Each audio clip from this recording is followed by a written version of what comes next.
बिस्मिल्लाहिर्रहमानिर्रहीम। अस्सलाम वालेकुम रहमतुल्लाहि वबरकातुहू। आज हम बात करने जा रहे हैं हजर अस्वद के बारे में। हजर अस्वद की अहमियत को तमाम मुसलमान बखूबी वाकिफ़ हैं।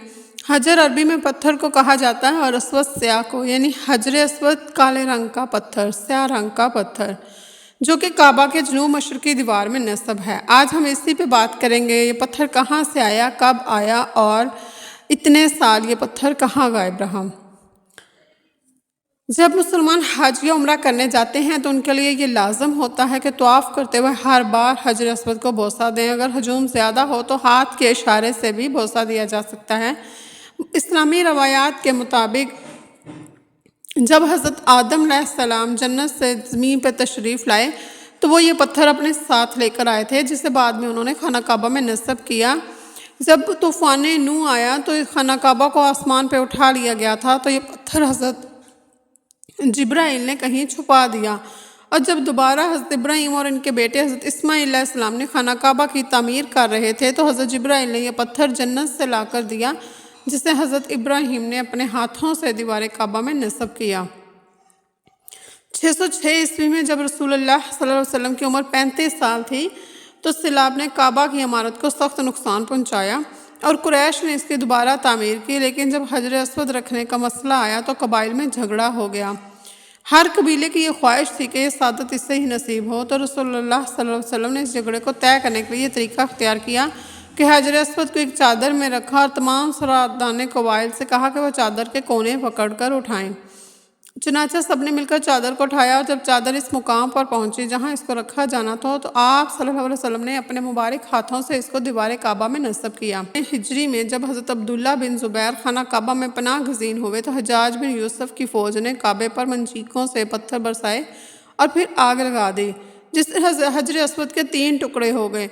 अब्बासी खलीफा मुतसम बिल्ला के हाथ में एक करामती सरदार अबू ताहिर इस पत्थर को हजर अस्वद को उखाड़ कर बहरीन ले गए और 23 साल बाद फातमियों की मुदाखलत के बदौलत भारी तावन वसूल करके उसने ये वापस किया। जब अबू ताहिर ने ये पत्थर को चुराया तो ये इस्लाम का पहला मौका था कि हज बैतुल्ला मौकूफ़ हो गया।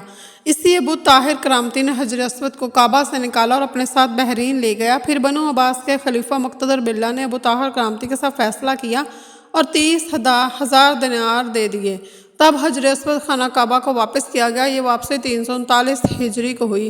गोया के 22 या 23 साल तक खाना काबा हजर अस्वद से खाली रहा। जब फैसला हुआ कि हजर अस्वद को वापस किया जाए तो इस सिलसिले में खलीफा वक़्त ने एक बहुत बड़े आलिम मुक़द्दस शेख अब्दुल्ला को हजर अस्वद की वसूली के लिए एक वफ़द के साथ बहरीन भिजवाया। ये वाक़या अल्लामा सयूती की रवायत से इस तरह नकल किया गया कि जब शेख अब्दुल्ला बहरीन पहुँचे तो बहरीन के हाकिम ने एक तकरीब का एहतमाम किया जिसमें हजर अस्वद को इनके हवाले किया जाना था। तो इनके लिए एक पत्थर खुशबूदार खूबसूरत गुलाब से निकाला गया। ये हजर अस्वद है, इसे ले जाएं। मुहद्दिस अब्दुल्ला ने फरमाया कि नहीं, बल्कि हजर अस्वद में 2 निशानियां हैं। अगर ये पत्थर इस मयार पर पूरा उतरा तो ये हजर अस्वद होगा और हम इसे ले जाएंगे। पहली निशानी ये कि पानी में डूबता नहीं, दूसरी निशानी ये है कि आग से गर्म भी नहीं होता। अब इस पत्थर को जब पानी में डाला गया तो वो डूब गया, फिर आग में इसे डाला गया तो सख्त गर्म हो गया, यहाँ तक कि फट गया। फरमाया यह हजर अस्वद नहीं है। फिर दूसरा पत्थर निकाला गया, इसके साथ भी यही अमल हुआ और वो पानी में डूब गया और आग पर गर्म हो गया। फरमाया हम असले हजर अस्वद को लेने आए हैं और वही लेकर जाएंगे। चनाचा काफ़ी बहस और तकरार के बाद हजर अस्वद को लाया गया और आग में डाला गया तो वो बिल्कुल ठंडा ही बाहर निकला। फिर पानी में डाला गया तो वो फूल की तरह पानी के ऊपर तैरने लगा। तो मुहद्दिस अब्दुल्ला ने फरमाया यही हमारा हजर अस्वद है, यही खाना काबा की ज़ीनत है और यही जन्नत वाला पत्थर है। इस वक्त अबू ताहिर करामती ने तअज्जुब किया और कहा कि ये बातें आपको कहाँ से मिली। तो मुहद्दिस अब्दुल्ला ने फरमाया ये बातें हमें जनाब रसूलुल्लाह सल्लल्लाहु अलैहि वसल्लम से मिली हैं कि हजर अस्वद पानी में डूबेगा नहीं और आग से गर्म भी नहीं होगा। अबू ताहिर ने कहा कि ये तुम्हारा दीन जो है रवायात के मामले में बहुत मजबूत दीन है।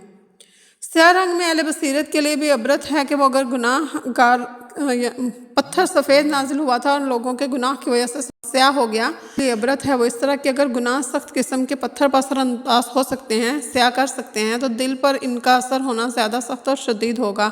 हजर अस्वद रोज़े क़यामत हर शख्स की गवाही देगा जिसने इसके हक़ में इस्तलाम किया होगा। ابن عباس رضی اللہ تعالیٰ عنہ بیان کرتے ہیں نبی کریم صلی اللہ علیہ وسلم نے حجر اسود کے بارے میں فرمایا اللہ کی قسم اللہ تعالیٰ اسے قیامت کو لائے گا تو اس کی 2 آنکھیں ہوں گی جن سے یہ دیکھے گا اور زبان ہوگی جس سے یہ بولے گا اور ہر شخص کی گواہی دے گا جس نے اس کے ساتھ حقیقی استلام کیا ہو۔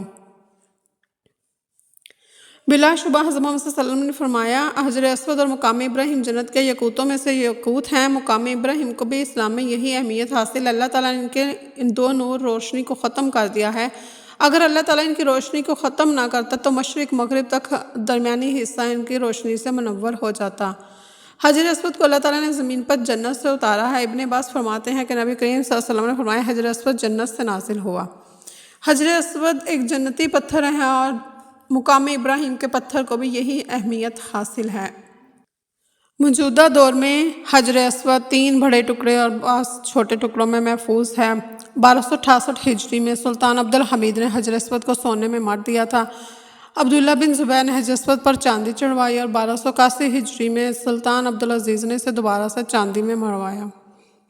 تو جناب یہ تھی حجر اسود کی تاریخ۔ ملتے ہیں اگلی ویڈیو میں، دعا میں یاد رکھنا اپنا